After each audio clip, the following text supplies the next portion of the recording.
আপনি কি কখনো অনুভব করেছেন আপনি একা নন, অথচ আপনার চারপাশে কাউকে দেখতেও পাচ্ছেন না?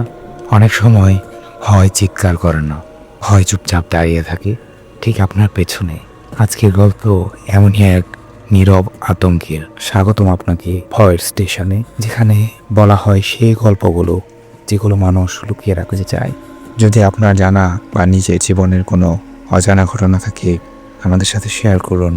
আমাদের ইমেল অ্যাড্রেস ভয়ের স্টেশন story@gmail.com। আপনার গল্প হতে পারে আমাদের পরবর্তী ভয়ঙ্কর পর্ব।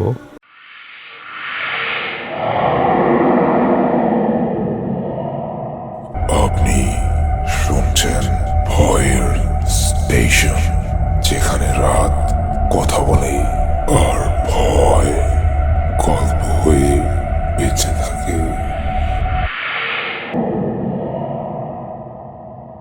গল্পের শুরুতে একটা কথা বলে নেওয়া ভালো। আমি অতি প্রাকৃত ঘটনায় খুব একটা বিশ্বাসী মানুষ নই। পেশায় আমি একজন সিভিল ইঞ্জিনিয়ার। যুক্তিতে বিশ্বাস করাটাই আমার কাজ। কিন্তু গত বছর ডিসেম্বরে আমার বাল্যবন্ধু সজলের সাথে যা ঘটেছিল এবং ও যেভাবে আমাকে পুরোটা বর্ণনা করেছে, তাতে আমার দীর্ঘদিনের লালিত যুক্তিগুলো তাসের ঘরে মতো ভেঙে গেল। সজল এখন ঢাকায় একটা নামী আইটি ফার্মে কাজ করে। ভীষণ বাস্তববাদী ছেলে। ঘটনাটি ঘটেছে ওর নিজের সাথে। বরিশালের উজিরপুর এলাকার একটি প্রত্যন্ত গ্রাম। গত মাসে আমাদের এক আড্ডায় ও যখন কাঁপা কাঁপা গলায় কাহিনী বলছিল, ওর চোখের কোনো যেন আতঙ্কের ছাপ আমি দেখেছি। তা কোনো মতেই অভিনয় হতে পারে না। ঘটনা শুরু হয়েছিল গত বছরের ঠিক এই সময়ে। সজলের বড় খালার মৃত্যুর সংবাদ পেয়ে ওকে হুট করে ঢাকা থেকে বরিশালের উজিরপুরে যেতে হয়। বরিশাল শহর থেকে অনেকটা ভেতরে সন্ধ্যা নদীর একটা শাখা বয়ে গেছে গ্রামের পাশ দিয়ে। সজলের খালাবাড়িটা ঠিক সেই নদীর তীরের একদম শেষ প্রান্তে। খালার দাফন কাফন শেষ হতে হতে রাত 10টা বেজে গেল। গ্রাম দেশে রাত 10টা মানে মনে হয় যেন মধ্যরা। চারদিকে ঝিঝি পোকার ডাক আর গোশ এক আস্তরণ। সজল ঠিক করেছিল ওই রাতেই ও ফিরবে না, কারণ খালার একমাত্র ছেলে সুমন খুব ভেঙে পড়েছিল। কিন্তু শেষ রাতে ওর অফিসে একটা জরুরি মেইল পাঠানোর কথা ছিল। খালার বাড়িতে নেটওয়ার্ক একদমই পাচ্ছিল না। সুমনকে বলল, সজল ভাই, এখান থেকে 1 কিলোমিটার দূরে বাজারের দিকে গেলে টাওয়ার পাওয়া যাবে। ওখানে একটা পুরনো ডাক বাংলোর মতো আছে, যার সামনে দাঁড়ালে হাই স্পিডে নেট পাওয়া যায়। সজল ভাবলো মাত্র তো 1 কিলোমিটার পথ। হাতে একটা টর্চ নিয়ে ও বের হয়ে পড়ল। যাওয়ার রাস্তাটা খুব একটা সুবিধার নয়। দুপাশে ঘন ঘাসঝাড় আর মাঝে সরু মাটির রাস্তা। শীতের রাতে কুয়াশা এতটাই ঘন যে টর্চের আলো বেশি দূর এগোতে পারছে না। রাস্তা একপাশে কয়েকটা পুরনো কবর, শেওলা ধরা। সজল নিজের মনেই সাহস জোগানোর চেষ্টা করছিল। হঠাৎ তো খেয়াল করলো ওর পেছনে কে একজন হাঁটছে। খসখস একটা শব্দ, কিন্তু শব্দটা স্পষ্ট। সজল যখন থামছে, শব্দটাও থেমে যায়। ও ভাবছে হয়তো কোনো বুনো শেয়াল বা কুকুর হবে। ও টর্চ ঘুরিয়ে দেখলো, কিন্তু কিছুই নেই। শুধু বাতাসে বাঁশঝাড়ের মাথাগুলো নড়ছে আর অদ্ভুত একটা ক্যাচম্যাচ শব্দ হচ্ছে। সজল পা চালিয়ে বাজারের দিকে এগোতে লাগলো। বাজারের কাছে সেই পরিত্যক্ত ডাক বাংলোটা যখন নজরে এলো, সজলের গা শিউরে উঠল। ব্রিটিশ আমলের লাল ইটের দালান, নোনা ধরা দেয়াল আর জানালাগুলো সব ভাঙা। বাংলোর সামনে বিশাল একটা পুরনো বটগাছ। অদ্ভুত ব্যাপার হলো, পুরো রাস্তা জনমানবহীন হলেও বাংলোর বারান্দায় ও আচ্ছা একটা আলো দেখতে পেল। মনে হচ্ছে কেউ একটা মোমবাতি বা কুপি জ্বালিয়ে বসে আছে। সজল বাংলোর গেট থেকে কিছুটা দূরে রাস্তার ধারে দাঁড়িয়ে ওর ফোনের ডেটা অন করলো। নেটওয়ার্ক এখানে সত্যিই ভালো। ও যখন মেলটা ড্রাফট করে পাঠাতে যাবে, ঠিক তখন একজোড়া চোখের অস্তিত্ব টের পেল। বাংলোর সেই বারান্দা থেকে কেউ একজন স্থির দৃষ্টিতে ওর দিকে তাকিয়ে আছে। সজল টর্চটা একটু উঁচিয়ে বাংলোর দিকে ধরলো। আলোর পরিধিতে যা দেখলো তাতে ওর রক্ত হিম হয়ে আসার জোগাড়। বারান্দায় একটা পুরনো কাঠের ইজি চেয়ারে একজন বৃদ্ধ মানুষ বসে আছেন। পরনে একটা ময়লা ধুতি আর চাদর, কিন্তু লোকটার মুখটা স্বাভাবিক নয়। গায়ের চামড়া যেন হাড়ের সাথে লেপ্টে আছে, আর চোখ দুটো কোটর ঘর। লোকটা সজলের দিকে তাকিয়ে হাতছানি দিয়ে ডাকলো। কোনো শব্দ নেই, শুধু হাত নাড়িয়ে ডাকার ভঙ্গি। সজল ভাবলো হয়তো কেয়ারটেকার হবে। ও একটু গলা ছেড়ে বলল, চাচা, আমি সুমনদের বাড়ি থেকে এসেছি, একটু কাজ আছে ফোনে, এখনই চলে যাব। লোকটা কোনো উত্তর দিল না, কিন্তু হাতছানি দেওয়া থামালো না। বরং লোকটা চেয়ার থেকে উঠে দাঁড়ালো। ওনার দাঁড়ানোর ভঙ্গিটা ছিল একটু অদ্ভুত। মনে হচ্ছে শরীরে কোনো হাড় নেই। সজল খেয়াল করলো লোকটার পা দুটো মাটির দিকে নেই, বরং কেমন যেন শূন্যে ঝুলে আছে। ঠিক তখনই সজলের ফোনটা হঠাৎ ভাইব্রেট করে উঠল। সুমনের ফোন। সজল ফোন রিসিভ করতে ওপাশ থেকে সুমন আর্তনাদ করে উঠল, সজল ভাই, আপনি কোথায়? দ্রুত বাড়িতে ফিরে আসেন। খালা মারা যাওয়ার আগেই বারবার বলছিলেন ডাক বাংলোর দিকে যেন কেউ না যায়। ওখানে নাকি গত সপ্তাহে একটা লোক মারা গেছে, যাকে কেউ দাফন করেনি। সজলের হাতের ফোনটা প্রায় পড়ে যাচ্ছিল। ও টর্চের আলোতে আবার বাংলোর বারান্দায় ফেলল, কিন্তু এবার সেখানে কেউ নেই। এই চেয়ারটা খালি, কিন্তু ওটা তখনও দুলছে, খুব জোরে জোরে দুলছে, যেন এইমাত্র কেউ ওখান থেকে ছুট করে উড়ে গেছে। আর সবচেয়ে ভয়ঙ্কর ব্যাপার হলো, সজল স্পষ্ট শুনতে পেল ওর ঠিক কানের কাছে কে একজন খুব ঠান্ডা গলায় ফিসফিস করে বলল, যাবি কেন খোকা, বসো না একটু। সজল আর এক মুহূর্তে দাঁড়ালো না, ও উল্টো দিকে দৌড় দিল। ওর মনে হচ্ছিল ওর পেছনে কেউ একজন না, শত শত মানুষ দৌড়াচ্ছে। ঘন কুয়াশার ভেতর দিয়ে ও যখন দৌড়াচ্ছে, অনুভব করলো রাস্তার ধারের সেই বাঁশঝাড়গুলো যেন নুইয়ে পড়ছে ওর পথে। আর বাতাসের শোষু শব্দের মাঝেও স্পষ্ট শুনতে পাচ্ছিল একটা খিক খিক হাসি শব্দ, যা ক্রমে ওর একদম ঘাড়ের কাছে চলে আসছে। দৌড়াতে দৌড়াতে সজল যখন প্রায় খালার বাড়ির উঠোনে পৌঁছালো, তখনও হোঁচট খেয়ে পড়ে গেল। ওঠার সময় ও পেছনে ফিরে যা দেখলো তা দেখার জন্য মোটেও প্রস্তুত ছিল না। কুয়াশার ভেতর থেকে একটা লম্বা ছায়া ধীরে ধীরে বেরিয়ে আসছে, যার হাতগুলো অস্বাভাবিক লম্বা এবং নখগুলো তলোয়ারের মতো ধারালো। সজল যখন খালার বাড়ির উঠোনে আছাড় খেয়ে পড়ল, ওর পুরো শরীর তখন থরথর করে কাঁপছে। বুকের ভেতর হৃৎপিণ্ডটা যেন পাঁজরের হাড় ভেঙে বেরিয়ে আসতে চাইছে। পেছনে সেই অস্বাভাবিক লম্বা হাতওয়ালা ছায়াটা কুয়াশার ভেতরে স্থির হয়ে দাঁড়িয়ে আছে। অদ্ভুত ব্যাপার হলো, ওটা আর এগুলো না। সজল কোনো মতে হামাগুড়ি দিয়ে ঘরের দরজায় গিয়ে ধাক্কা দিতেই সুমন দরজা খুলে দিল। সজলের ফ্যাকাশি মুখ আর শরীরের ধুলোবালি দেখে সুমনের বুঝতে বাকি রইল না যে কি হয়েছে। ভেতরে ঢুকে সজল প্রায় 8 ঘন্টা কথা বলতে পারেনি। সুমন ওকে এক গ্লাস গরম পানি খাইয়ে শান্ত করার চেষ্টা করলো। বাড়ির বাকিরা তখন ঘুমে কাদা। সজল কাঁপা কাঁপা গলায় সুমনকে জিজ্ঞেস করলো, সুমন, ওই ডাক বাংলোর লোকটার কথা যে বললি, ওটা আসলে কি? সুমন দীর্ঘশ্বাস ফেলে জানালার কপাটগুলো ভালো করে আটকে দিয়ে সজলের পাশে বসলো। নিচু স্বরে বলতে শুরু করলো, সজল ভাই, আপনি যে লোকটাকে দেখেছেন বলে মনে হচ্ছে তিনি সম্ভবত এই এলাকার এক সময়কার তহসিলদার ছিলেন, বিভূতিভূষণ বাবু। লোকটা মারা গেছেন আজ থেকে প্রায় 10 বছর আগে, কিন্তু ওনার আত্মা নাকি আজও ওই বাংলো ছাড়েনি। তবে গত সপ্তাহে যা হয়েছে সেটাও আরও ভয়ানক। ওই বাংলোর বারান্দায় এক পাগল লোক এসে আশ্রয় নিয়েছিল। গ্রামবাসী তাকে ওখানে মৃত অবস্থায় পায়, কিন্তু আশ্চর্যের বিষয় হলো তার শরীরে কোনো আঘাতের চিহ্ন ছিল না, শুধু চোখ দুটো ছিল কোটর থেকে উপড়ানো। পুলিশ এসে লাশ নিয়ে গেল, কিন্তু তারপর থেকেই এই এলাকায় বিচিত্র সব শব্দ শোনা গেল। সজল ভাবলো ঘটনাটা বোধহয় এখানেই শেষ। ও সারা রাত আর ঘুমাতে পারলো না। জানালার বাইরে বাতাসের শব্দ হলেও ওর মনে হচ্ছিল কেউ যেন নখ দিয়ে টিনের চালে আঁচড় কাটছে। পরদিন ভোরেই সজলে ঢাকা ফেরার কথা, কিন্তু সকালে এক নতুন বিপত্তি ঘটল। রাতে যে কুয়াশা ছিল, সকালে তা আরও ঘন হয়ে নামলো। এতটাই ঘন যে হাত বাড়ালে নিজের হাত দেখা যায় না। গ্রামবাসী বলাবলি করছিল এমন কুয়াশা তারা গত 20 বছরে দেখেনি। সকাল 10টার দিকে খবর এলো গ্রামের উত্তরপাড়ার এক কৃষক নাম জহির তার গোয়ালঘরে মৃত অবস্থায় পড়ে আছেন। খবরটা শুনে সজল আর সুমন দেখতে গেল। গিয়ে যা দেখলো তাতে সজলের রাতে সেই ভয়ঙ্কর আতঙ্ক আবার ফিরে এলো। জহিরের নিথর দেহটা পড়ে আছে গোয়াল ঘরের এক কোণে, আর তার চোখ দুটো ঠিক সেই পাগলের মতোই কোটর থেকে গায়ে। পুরো গোয়াল ঘরে কোনো ধস্তাধস্তির চিহ্ন নেই, শুধু জহিরের গলার কাছে 4টা লম্বা লম্বা নখের গভীর ক্ষত। গ্রামের বয়োজ্যেষ্ঠরা বলতে শুরু করলেন এটা সাধারণ কোনো মৃত্যু নয়, গ্রামের ওপর দিয়ে কোনো অশুভ বাতাস বয়ে যাচ্ছে। সজল ঠিক করলো আজ যেভাবেই হোক ও এই গ্রাম ছাড়বে, কিন্তু বাস স্ট্যান্ডে যাওয়ার কোনো উপায় নেই। রাস্তাঘাট কুয়াশায় ঢাকা, কোনো রিক্সা বা ভ্যান চালক এই কুয়াশায় বের হতে রাজি হচ্ছে না। দুপুরের দিকে সজল সুমনের ঘরের বারান্দায় বসেছিল। হঠাৎ ওর মনে হলো উঠোনের কোণে সেই বড় আম গাছটা আড়ালে কেউ একজন দাঁড়িয়ে আছে, ঠিক সেই লম্বাটা ছায়া। সজল চোখ কষলে আবার তাকালো।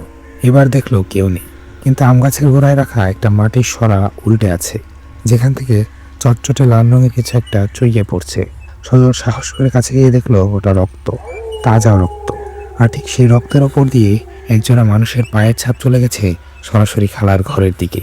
সজল চিৎকার করে সুমনকে রাখতে যাবে, এমন সময়ও দেখলো খালা বাড়ির ভেতর থেকে এক অদ্ভুত গোঙানির শব্দ আসছে। শব্দটা সুমনের ঘর থেকে আসছে না, আসছে খালার সেই ঘরের দিক থেকে, যে ঘরটা কাল থেকে তালাবদ্ধ।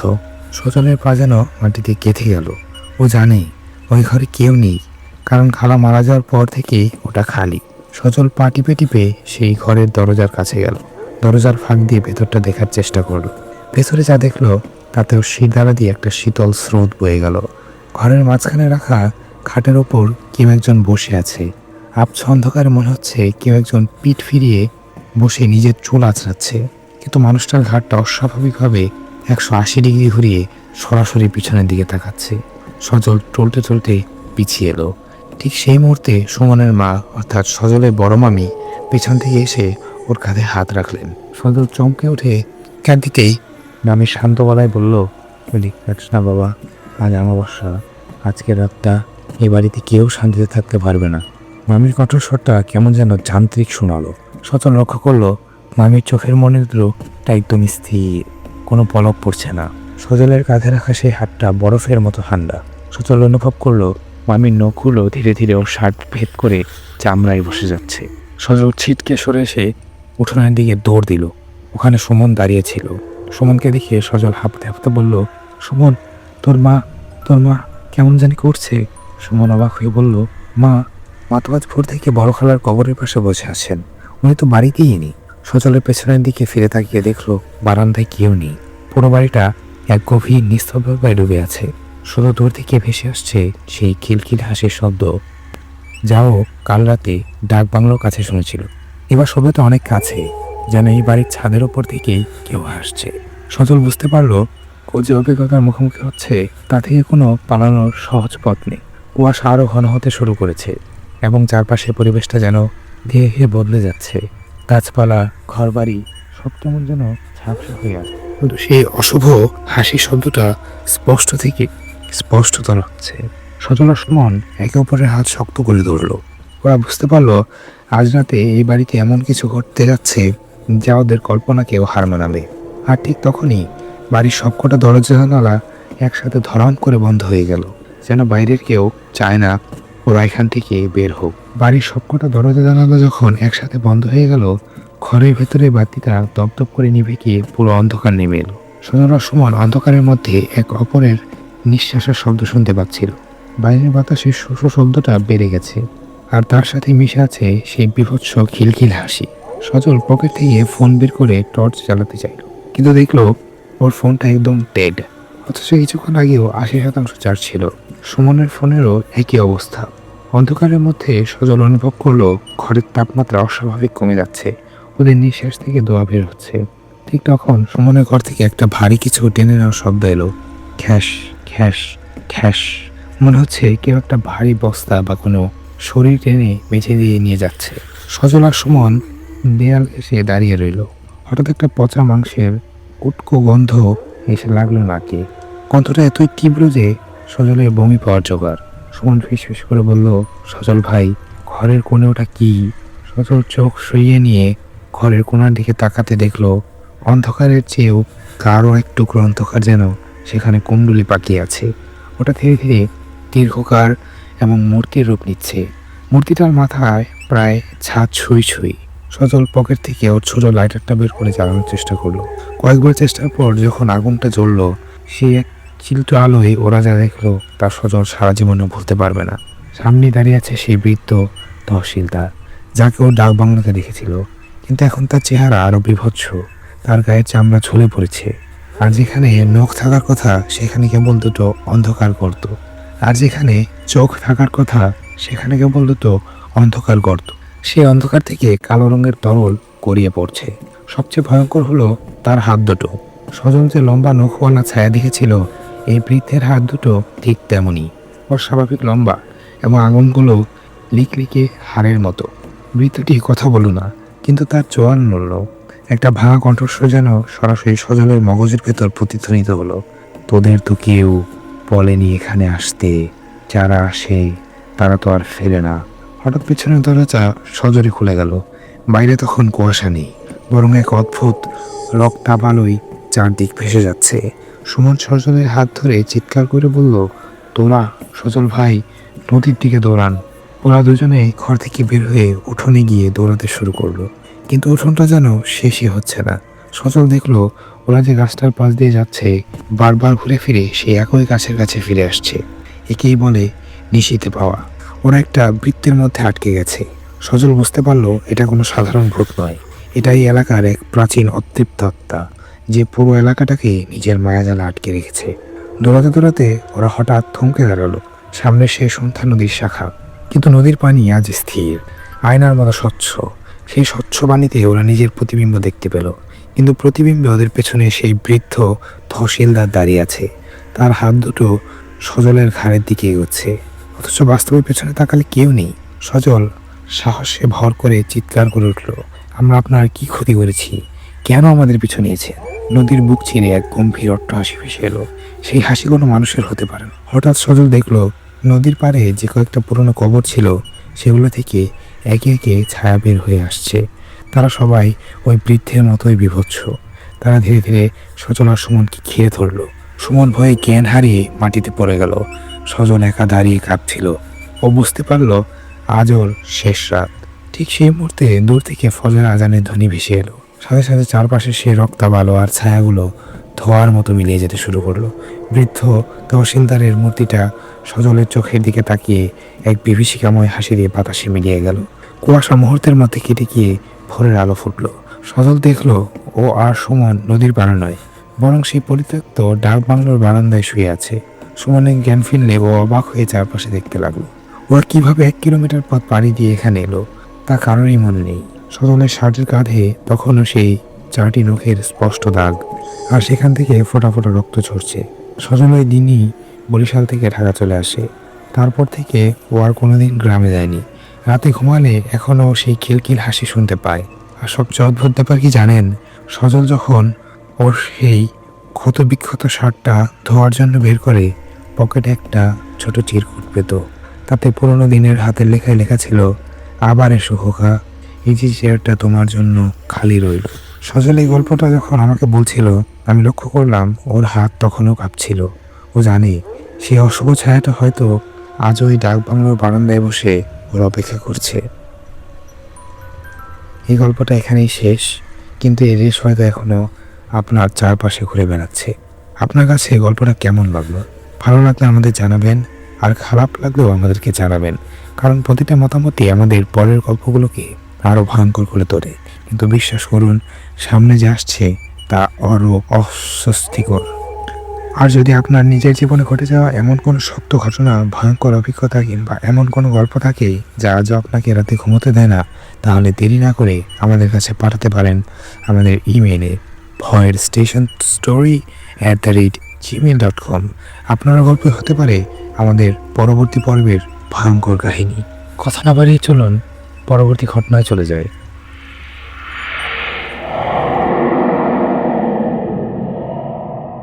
আপনি শুনছেন ভয়ের স্টেশন, যেখানে রাত কথা বলে আর ভয় গল্প হয়ে বেঁচে থাকে।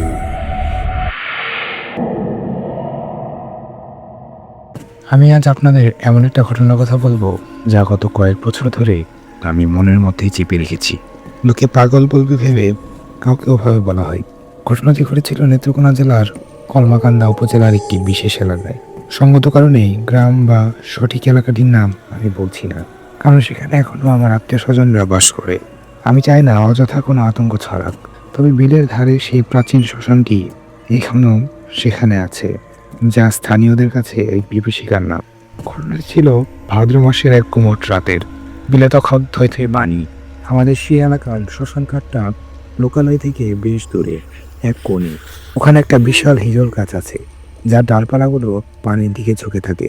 গ্রামের অভিজ্ঞ জেলেরা বলে, শ্মশানের কাছের ওই হিজল গাছের নিচে বিশাল সব বোয়াল আর আইর মাছ আশ্রয় নেয়। তবে এক শর্ত, রাত 12টার পর ওখানে কেউ একা যায় না। আমি তখন টকবকে যুবক, এসব কুসংস্কারে হেসেই উড়িয়ে দিতাম।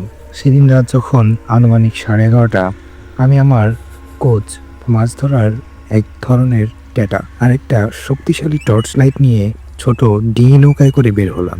আকাশটা ছিল মেঘলা, মাঝে মধ্যে বিদ্যুৎ চমকাচ্ছিল। বিলের পানি একদম স্থির, ঠিক যেন কালো আয়না। আমি তখন শ্মশান ঘাটের কাছাকাছি পৌঁছলাম, তখন চারপাশটা অদ্ভুত নীরব হয়ে গেল। ঝিঝি পোকার ডাক যেন এত জোরে হতে পারে তা আগে কখনো বুঝিনি। শ্মশানের সেই হিজল গাছটার নিচে নৌকাটা ভেড়াতেই আমার নাকে এক তীব্র চটচটে গন্ধ এলো। এটা ঠিক পচা লাশের গন্ধ নয়, আবার ঠিক মাটির গন্ধও নয়, কেমন যেন ভ্যাপসা পুরনো একটা গন্ধ। আমি টর্চের আলোয় পানির ওপর ফেললাম। আলো পড়তেই দেখলাম পানির নিচে এক ছায়া স্থির হয়ে আছে।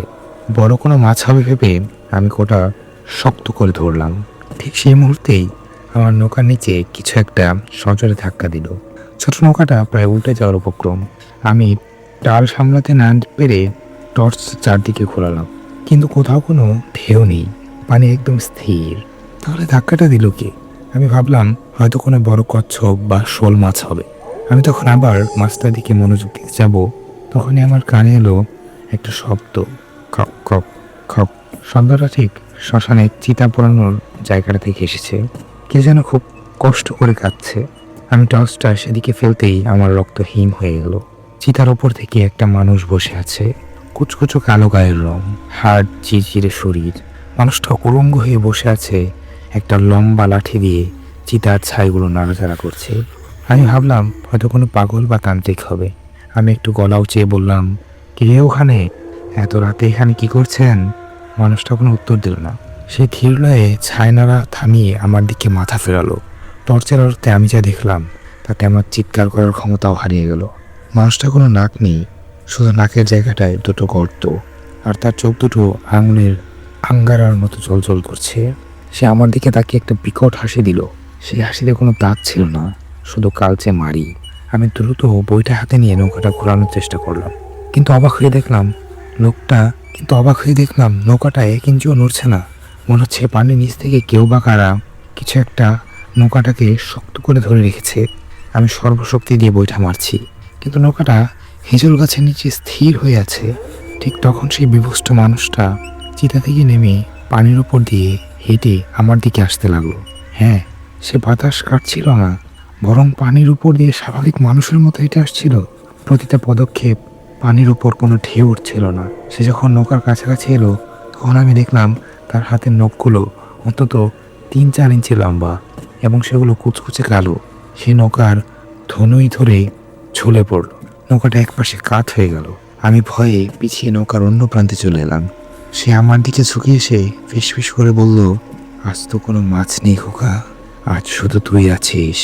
তার গলার স্বরটা ঠিক যেন শুকনো পাতায় কেউ পাড়া দিলে যেমন মর্মর শব্দ হয়, ঠিক তেমন। তার নিঃশ্বাস থেকে এমন একটা ঠান্ডা বাতাস বের হচ্ছিল যে আমার মনে হচ্ছিল আমার রক্ত জমে বরফ হয়ে যাচ্ছে। আমি চিৎকার করতে চাইলাম, কিন্তু গলা দিয়ে কোনো শব্দ বের হলো না। ঠিক তখনই আমি অনুভব করলাম নৌকার নিচে থাকা সেই ছায়াটা ধীরে ধীরে উপরে উঠে আসছে। ওটা কোনো মাছ নয়, ওটা একটা মানুষের হাত, অস্বাভাবিক লম্বা একটা হাত। পানির নিচ থেকে উঠে এসে আমার পা চেপে ধরলো। সেই হাতের স্পর্শ ছিল পিচ্ছিল আর বরফের মতো ঠান্ডা। আমি কোনো মতে কোচটা তুলে নিয়ে সেই হাতের ওপর আঘাত করলাম। সাথে সাথে এক বিভৎস আর্তনাদে পুরো বিলের উপর প্রতিধ্বনিত হয়ে গেল। ওই মানুষটা ছিটকে পানিতে পড়ে গেল। ঠিক সেই সময় আকাশে এক প্রচণ্ড বিদ্যুৎ চমকালো। সেই আলোতে আমি যা দেখলাম তা আমার সারা জীবনের দুঃস্বপ্ন হয়ে থাকবে। বিলে সেই কালো পানির নিচে থেকে শত শত হাত উপরে উঠে আসছে। মনে হচ্ছে পানির নিচে একটা আস্ত মৃত মানুষের শহর আছে। আমি জীবনের শেষ চেষ্টা হিসেবে বৈঠাকা দিয়ে জোরে একটা চাপ দিলাম। এবার নৌকাটা নড়ে উঠল। আমি পাগলের মতো বৈঠা বাইতে শুরু করলাম। আমার পিছনে সেই বিভৎস হাসির শব্দ আর পানির ঝপঝপ শব্দ বেশি আসছিল। আমি পিছে ফিরে তাকানোর সাহস পাইনি। যখন আমি গ্রামের ঘাটে এসে পৌঁছাই, তখন আমার শরীরে এক ফোঁটাও শক্তি অবশিষ্ট ছিল না। পরদিন গ্রামবাসী আমাকে নৌকাতে অচেতন অবস্থায় পায়। আমার পায়ে সেই হাতের 4টে কালো দাগ পড়ে গিয়েছিল, যা পুরোপুরি সারাতে প্রায় 1 বছর সময় লাগে। আজও যখন বর্ষার রাতে জানালার বাইরে বৃষ্টির শব্দ শুনি, আমার মনে হয় সেই পিচ্ছিল হাতের ছোঁয়াটা আবার আমার পায়ে এসে লাগছে, আর কানের কাছে কেউ যেন সেই শুকনো পাতার পাড়া দেওয়ার মতো কণ্ঠে ফিসফিস করে বলছে, আবার আসবি না মাছ ধরতে?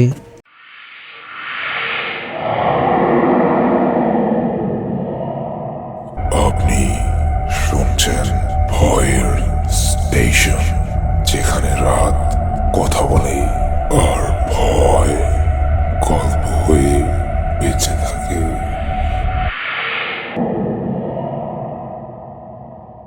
আপনাদের কাছে গল্পটা কেমন লাগলো? ভালো লাগলো আপনাদেরকে জানাবেন, খারাপ লাগলো জানাবেন, কারণ প্রতিটা গল্পের পর আপনাদের প্রতিক্রিয়ায় বলে দেয় অন্ধকার ঠিক কতটা গভীর। আর যদি আপনার নিজের জীবনে ঘটে যাওয়া এমন কোনো সত্যি ঘটনা বা ভয়ঙ্কর অভিজ্ঞতা কিংবা এমন কোনো গল্প থাকে যা আজও আপনাকে ঘুমোতে দেয় না, তাহলে দেরি না করে আমাদের কাছে পাঠিয়ে দিন। আমাদের ইমেল অ্যাড্রেস voyerstationstory@gmail.com BHOYERSTATIONSTORY@gmail.com।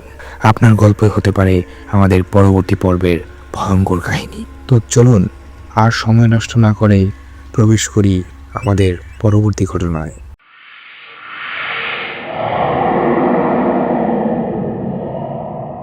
আপনি শুনছেন ভয়ের স্টেশন, যেখানে রাত কথা বলে আর ভয় গল্প হয়ে বেঁচে থাকে। মানুষ বলে বাইরের শত্রু চেনা সহজ, কিন্তু ঘরের ভেতরে শত্রুকে চেনা পৃথিবীর সবচেয়ে কঠিন কাজ। আজ আমি আপনাদের আমার জীবনের এমন এক অন্ধকার অধ্যায়ের কথা বলবো যা এখনো ভাবলে আমার গায়ের লোম খাড়া হয়ে যায়। আমি ময়মনসিংহের একটি বিশেষ এলাকার মানুষ। সঙ্গত কারণে আমি জায়গার নাম বা আমার পরিচয়ের সেই মানুষটির সঠিক পরিচয় দিচ্ছি না, তবে ঘটনাটি আমার নিজের সাথে ঘটা শতভাগ ধ্রুব সত্য। ঘটনাটি শুরু হয়েছিল আজ থেকে প্রায় 2 বছর আগে। আমি তখন পড়াশোনা শেষ করে ভালো একটি চাকরিতে যোগ দিয়েছি। পরিবারে আমার বেশ নামডাক হচ্ছে।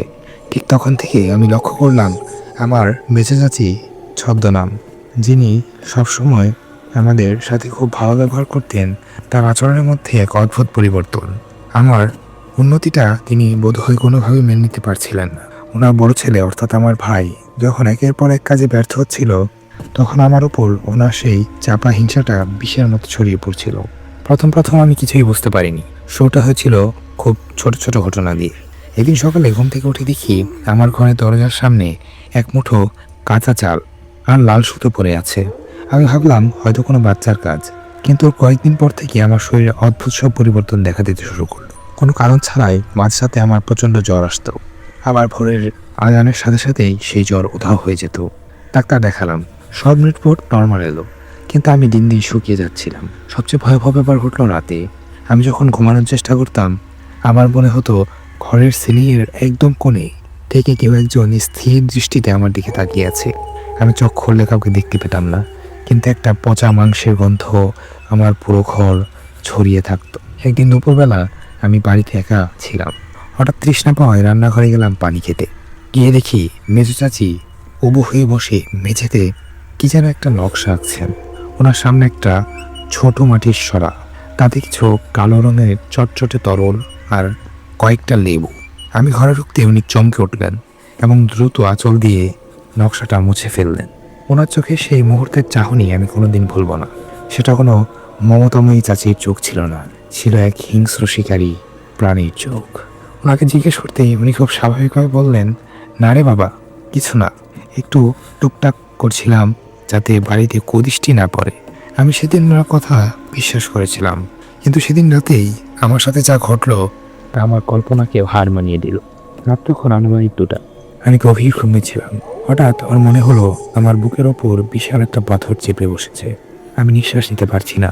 চোখ মেলার চেষ্টা করলাম, কিন্তু চোখের পাতা যেন কেউ আঠা দিয়ে আটকে রেখেছে। আমি অনুভব করলাম আমার খাটের নিচে থেকে কয়েকটা বরফের মতো ঠান্ডা হাত উঠে আসছে এবং আমার গলাকে ভেদনার চেষ্টা করছে। আমি ধস্তাধস্তি করতে চাইলাম, কিন্তু আমার পুরো শরীর তখন প্যারালাইসিসড বা অবশ হয়ে আছে। ঠিক সেই মুহূর্তে আমার কানের কাছে কেউ একজন খুব চেনা গলায় ফিস করে বলল, তোর শখ শেষ হয়ে যাবে, তুই আর বেশি দিনই আলো দেখবি না। গলাটা অবিকল মেজো চাচির মতো, কিন্তু তাতে এক ধরনের পৈশাচিক আনন্দ মিশেছিল। আমি মনে মনে সৃষ্টিকর্তাকে ডাকতে শুরু করলাম। কিছুক্ষণ পর সেই হাতের চাপটা বারো ভাবলো এবং আমি হুট করে উঠে বসলাম। সারা ঘর তখন খামে বেজে আছে। আমি টর্চ জ্বালিয়ে মেঝের দিকে তাকাতেই দেখলাম আমার খাটের চারপাশে গোল করে এক ধরনের ধুলো বা ছাই ছিটিয়ে রয়েছে। আমি বুঝতে পারলাম এটা কোনো মনের ভুল নয়, কেউ একজন স্বয়ংক্রিয়ভাবে আমার উপর কালো জাত বা কুফরি ধারণ প্রয়োগ করছে। পরদিন সকালে আমি যখন বাড়ির পেছনে বাগানে গেলাম, সেখানে দেখলাম আমার একটা পুরনো শার্টের হাতা কাটা এবং সেখানে একটা মরা কাকের সাথে জড়িয়ে মাটিতে পোতা রয়েছে। আমার বুঝতে আর বাকি রইল না যে মেজো চাচি হিংসার বশবর্তী হয়ে আমাকে ধ্বংস করার জন্য শয়তানের উপাসনা শুরু করেছেন। আমি জানতাম না এই মরণ ফাঁদ থেকে আমি কিভাবে বাঁচব, কারণ শত্রু যখন নিজের ছাদের নিচেই থাকে তখন পালাবার কোনো পথ থাকে না। রাত নামলে আমি টের পেতাম আমার ঘরের দরজায় কেউ একজন নখ দিয়ে আঁচড় কাটছে, আর আমার আলমারির ভেতর থেকে খিলখিল করে হাসির শব্দ আসছে। আমি ঠিক করলাম যেভাবেই হোক এর শেষ দেখে ছাড়বো। বাড়ির কাউকে কিছু জানালাম না, কারণ চাচি সবার সামনে এতই ভালো সেজে থাকতেন যে আমার কথা কেউ বিশ্বাস করতো না, বলতো আমাকেই পাগল ভাবতো। আমি লক্ষ্য করলাম প্রতি মঙ্গলবার আর শনিবার অমাবস্যার কাছাকাছি সময়ে চাচি গভীর রাতে চুপি চুপি পেছনের বাগানের দিকে যান। একদিন শনিবার রাত তখন প্রায় 1:30। বাড়ির সবাই গভীর হয়ে আচ্ছন্ন। আমি জানালার আড়ালে ওত পেতে বসেছিলাম। হঠাৎ দেখলাম মেজো চাচি একটা কালো চাদর মুড়ি দিয়ে পিছনের দরজা দিয়ে বেরোচ্ছেন। ওনার হাতে একটা ছোট ডালি আর একটা টিমটিমে হ্যারিকেন। আমি খুব সন্তর্পণে ওনার পিছু নিলাম। বাগান বেরিয়ে আমাদের বাড়ির একদম শেষ প্রান্তে একটা পুরনো ভাঙাচোরা গোয়াল ঘর ছিল। সেটা কয়েক বছর ধরে পরিত্যক্ত। চাচি সেখানে ঢুকলেন। আমি পা টিপে টিপে সেই ভাঙাল দেয়ালের একটা ফুটো দিয়ে ভেতরে উকি দিলাম। ভেতরে যা দেখলাম তা দেখে আমার চক্ষু চরম গাছ। পুরো গোয়াল ঘরটা মোমবাতির আলোয় ধোঁয়াটে হয়ে আছে। মেঝের মাঝখানে একটা মানুষের মাথার খুলি রাখা, আর তার চারপাশে ঘিরে রাখা হয়েছে আমার কয়েকটা পাসপোর্ট সাইজের ছবি। সেগুলোতে পিন ফোটানো। চাচি মেঝেতে বসে বিড় করে কি যেন পড়ছেন। ওনার গলার আওয়াজ তখন আর মানুষের মতো ছিল না, মনে হচ্ছিল যেন কয়েকটা জন্তু একসাথে ডাকছে। চাচি হঠাৎ একটা ধারালো ছুরি বের করলেন এবং নিচের হাতের আঙুল কেটে সেই রক্ত আমার ছবির ওপর ছিটিয়ে দিতে লাগলেন। ওনার মুখ তখন এক পৈশাচিক হাসি। উনি বলতে লাগলেন, তোর সব আলো আমি নিভিয়ে দেব, তুই তিলে তিলে শেষ হবি। ঠিক সেই মুহূর্তে আমি একটা ভুল করে বসলাম। ভয় বা উত্তেজনায় আমার হাতে দেয়ালে লেগে একটা পুরনো টিনের টুকরো নিচে পড়ে গেল। ঝনঝন শব্দে পুরো নিস্তব্ধতা ভেঙে গেল। চাচি সাথে সাথে মন্ত্র পড়া থামিয়ে দিলেন। হ্যারিকেনের আলোটা উঁচিয়ে ধরলেন দেয়ালের দিকে। আমি দ্রুত সরে এসে বাগানের বড় একটা লেবু গাছের আড়ালে লুকিয়ে পড়লাম। আমার হৃৎপিণ্ড তখন এত জোরে ধরফর করছিল যেন মনে হচ্ছিল চাচি এই শব্দ শুনেই আমাকে ধরে ফেলবেন। আমি শুনলাম চাচি গোয়াল ঘর থেকে বের হয়ে ধীরে ধীরে পায়ে আমার দিকে এগিয়ে আসছে। খসখস শব্দটা ক্রমে কাছে আসছিল। আমি চোখ বন্ধ করে স্রষ্টাকে রাখছিলাম। হঠাৎ অনুভব করলাম আমার ঠিক পেছনে কেউ দাঁড়িয়ে আছে। একটা স্তব্ধ নিঃশ্বাস আমার ঘাড়ে পড়ল। আমি ভাবলাম চাচি আমাকে দেখে ফেলেছেন, কিন্তু আমি যখন ভয়ে ভয়ে ঘাড় ঘোরালাম দেখলাম সেখানে কেউ নেই, অথচ মাটির ওপর একটা বিশাল ছায়া নড়ছে। ছায়াটা মানুষের নয়, ওটা ছিল লম্বা শিংওয়ালা কোনো এক বিভৎস প্রাণী। আমিও সেখানে এক মুহূর্ত দাঁড়ালাম। দৌড়ে ঘরে ফিরে এসে ভেতর থেকে দরজা আটকে দিলাম। সেই রাতে আর আমার ঘুম হলো না। ওরা দিকে হাফটা করে একটু তন্দ্রাচ্ছন্ন হয়েছি, তখন স্বপ্নে দেখলাম মেজো চাচি আমার গলার উপর বসে আছেন এবং ওনার নখগুলো ধীরে ধীরে আমার শ্বাসনালী ফুটো করে দিচ্ছে। আমি ধরফর করে জেগে উঠলাম এবং দেখলাম আমার বালিশের ওপর একগুচ্ছ মানুষের চুল পড়ে আছে। চুলগুলো তেল চিটচিটে এবং সেগুলো থেকে সেই একই পচা গন্ধ আসছে। পরদিন সকালে মেজো চাচি যখন নাস্তা নিয়ে আমার ঘরে এলেন, উনি আমার দিকে তাকিয়ে এমনভাবে হাসলেন যেন কিছুই হয়নি, কিন্তু ওনার আঙুলে একটা ব্যান্ডেজ ছিল। আমি বলছিলাম, কাল রাতে যা দেখেছি তা কোনো স্বপ্ন ছিল না। চাচি আমার পেটে খাবার দিতে গিয়ে বললেন, খা বাবা, শরীরটা তো বড্ড শুকিয়ে যাচ্ছে। এই খাবারটা আমি বিশেষ করে তোর জন্য বানিয়েছি। আমি খাবারের দিকে তাকাতেই দেখলাম ভাতের মাঝখানে কালচে রঙের কিছু একটা মেশানো। আমি সেই খাবার খেলাম না, কিন্তু সেই দুপুর থেকে আমার বাড়িতে এক অদ্ভুত উৎপাত শুরু হলো। আমি যে ঘরেই যাই সেখানে কোনো না কোনো অদৃশ্য কেউ যেন আমার নাম ধরে ডাকে। আয়নার সামনে দাঁড়ালে নিজের চেহারার বদলে অন্য কারের বিভৎস মুখ দেখতে পাই। সবচেয়ে ভয়ঙ্কর ঘটনাটি ঘটল বিকেলে। আমি ড্রয়িং রুমে বসেছিলাম। হঠাৎ দেখলাম ছাদ থেকে টপ টপ করে রক্ত পড়ছে। আমি ওপরে তাকালাম, কিন্তু সেখানে তো কোনো ছিদ্র নেই, অথচ মেঝের রক্তগুলো ধীরে ধীরে জমাট বেঁধে একটা মানুষের অবয়ব তৈরি করছে। আমি বুঝতে পারলাম চাচি এবার সরাসরি কোনো শয়তান যুক্তিতে আমার পেছনে লেলিয়ে দিয়েছে। আমি তখন বুঝতে পারলাম একা লড়াই করে এই অশুভ শক্তিকে হারানো সম্ভব নয়। আমাকে এখন এমন কারো সাহায্য নিতে হবে যে এই কুফরি কালামের গোপন ন্যারপ্যাচ জানে। কিন্তু আমি কার কাছে যাব? ঠিক তখন আমার মনে পড়লো আমাদের গ্রামের এক বৃদ্ধ কবিরাজের কথা, যিনি এখন অনেক দূরে পাহাড়ি এলাকায় থাকেন। আমি যখন ঘর থেকে বের হওয়ার প্রস্তুতি নিচ্ছিলাম, ঠিক তখন আমার ঘরের জানালাগুলো নিজে থেকেই বন্ধ হয়ে গেল। ঘরের ভেতরে তাপমাত্রা হিমালকে নিচে নেমে এলো। আমি অন্ধকার ঘরে একা দাঁড়িয়ে অনুভব করলাম কয়েকটা অদৃশ্য হাত আমার পা জড়িয়ে ধরে মেঝেতে আচ্ছাড়ে মারছে। অন্ধকারের ভেতর থেকে মেজাজি সে পৈশাচিক কণ্ঠস্বর ভেসে এলো, কোথাও যেতে পারবি না তুই, আজ তোর শেষ রাত। সেই রাতে আমি আর ঘরে ফিরিনি। সারা রাত গ্রামের এক বড় ভাইয়ের বাড়িতে আশ্রয় নিয়েছিলাম। পরের দিন ভোরেই আমি রওনা হলাম সেই বৃদ্ধ কবিরাজ জহির দাদুর খোঁজে। তিনি গ্রামের সীমানার বাইরে নির্জন একটা টিলার উপর থাকতেন। ওনার কাছে পৌঁছে যখন আমি সবটা খুলে বললাম, উনি আমার চোখের দিকে তাকিয়ে দীর্ঘশ্বাস ফেলে বললেন, তোর রক্তে তো বিষ ঢুকে গেছে রে বাবা। হিংসার বিষ যখন কালো জাদুর সাথে মেশে তখন তা পাহাড়ের চেয়েও ভারী হয়ে যায়। দাদা আমাকে বললেন, এই জাদুর প্রভাব কাটাতে হলে আজ রাতেই সেই গোয়াল ঘরে যেতে হবে যেখানে চাচি উপাসনা করেন। দাদা আমাকে কিছু বিশেষ পাউডার আর একটা পুরনো লোহার পেরেক দিয়ে বললেন, যখন সে তার মন্ত্রের শেষ পর্যায়ে পৌঁছাবে তখন সে পেরেকটা গোয়াল ঘরের দরজার চৌকাঠে গেঁথে দিবি। আর মনে রাখবি, যে যাই বলুক তুই তার চোখের দিকে তাকাবি না। রাত 12টা। আমি আবার সেই পরিত্যক্ত গোয়াল ঘরের পেছনে গিয়ে কত হলাম। উৎপেতে বসে আছি। কিছুক্ষণ পরেই দেখলাম চাচি আসছেন। আজনার চুলগুলো খোলা, চোখের নিচে কালি পড়া, আর মুখটা কেমন যেন ছুলে গেছে। ওনার হাতে আজ একটা মাটির পুতুল, যেখানে আমার একটা ছেঁড়া ছবি ল্যাপটানো। চাচি পুতুলটার বুকে একটা একটা করে সুই ফোটাচ্ছেন, আর যন্ত্রণায় আমার বুকটা যেন ফেটে যাচ্ছে। আমি বুঝতে পারলাম পুতুলটা আসলে আমি নিজে। আমি আর দেরি করলাম না। দাদুর দেওয়া সেই পাউডারগুলো দরজার চারপাশে ছিটিয়ে দিয়ে সজোরে চৌকাঠে পেরেকটা গেঁথে দিলাম। সাথে সাথে গোয়াল ঘরের ভেতরে এক প্রচণ্ড বিস্ফোরণের মতো শব্দ হলো। চাচি আর্তনাদ করে মেঝেতে লুটিয়ে পড়লেন। ওনার মুখ দিয়ে কালো ধোঁয়া বেরোতে শুরু করলো। চারপাশের মোমবাতিগুলো হুট করে নিভে গেল, কিন্তু অদ্ভুত এক নীলাভ আলোয় ঘরটা ভরে গেল। চাচি ঘুমাতে ঘুমাতে আমার দিকে তাকালেন। ওনার সেই দৃষ্টিতে এখন আর ঘৃণা নেই, আছে এক অমানবিক আতঙ্ক। তিনি বলতে চাইলেন, আমাকে বাঁচা, ওরা আমাকে নিয়ে যাচ্ছে। আমি দেখলাম ওনার ছায়াটা দেহ থেকে আলাদা হয়ে যাচ্ছে। একজোড়া দীর্ঘ কালো হাত দেয়ালের ভেতর থেকে বেরিয়ে এসে চাচিকে নিজের দিকে টেনে নিতে শুরু করলো। চাচি নখ দিয়ে মেঝে আছড়াতে লাগলেন, কিন্তু সে অদৃশ্য শক্তি তাকে অন্ধকারের দিকে টেনে নিয়ে গেল। আমি ভয়ে সেখান থেকে দৌড়ে পালালাম। পরদিন সকালে খবর এলো মেজ চাচিকে গোয়াল ঘরে মৃত অবস্থায় পাওয়া গেছে। ডাক্তাররা বললেন হার্ট অ্যাটাক। কিন্তু আমি ওনার মৃতদেহ যখন দেখলাম ওনার গলার চারপাশটা একদম নীল হয়ে আছে, ঠিক যেমনটা আমার হাতের তালুতে হতো। আর ওনার চোখ দুটো খোলা ছিল, যে চোখে আটকে ছিল এক বিভীষিকা। সবচেয়ে অদ্ভুত ব্যাপার হলো, চাচির মৃত্যুর পর যখন ওনার ঘর পরিষ্কার করা হচ্ছিল, ওনার আলমারিতে একদম নিচে একটা ছোট গোপন কুঠুরি পাওয়া যায়, যেখানে আমার বাবার, আমার ভাইয়ের এবং আমারও অনেক আত্মীয়ের ছবি ছিল। প্রতিটি ছবির পেছনে লেখা ছিল হিংসা। তিনি কেবল আমাকে নয়, পুরো পরিবারকে এক এক করে ধ্বংস করার পরিকল্পনা করেছিলেন। আজ 2 বছর কেটে গেছে। আমি এখন ভালো আছি, আমার সেই অসুস্থতা আর নেই। কিন্তু এখনও মাঝে মধ্যে মাঝরাতে আমি আমার ঘরে দরজায় সেই নখের আঁচড় কাটার শব্দ শুনতে পাই। মাঝে মাঝে মনে হয় মেজো চাচি মারা গেলেও সেই অশুভ শক্তিটা হয়তো এখন এই বাড়িটার কোথাও না কোথাও রয়ে গেছে। তাই আমি আজও রাতে ঘুমানোর আগে দরজার চৌকাঠ একবার হাত বুলিয়ে দেখে নিই সেই লোহাটা ঠিক আছে কিনা। নিজের পরিবারের মানুষও যে কতটা ভয়ঙ্কর হতে পারে সেটা আমি আমার নিজের পরিবারকে না দেখলে বুঝতে পারতাম না। হিংসা মানুষকে কেবল অন্ধই করে না, তাকে শয়তানের দাসী পরিণত করে। আর সেই দাসের হাত থেকে রক্ষা পাওয়া যে কতটা কঠিন তা কেবল আমিই জানি।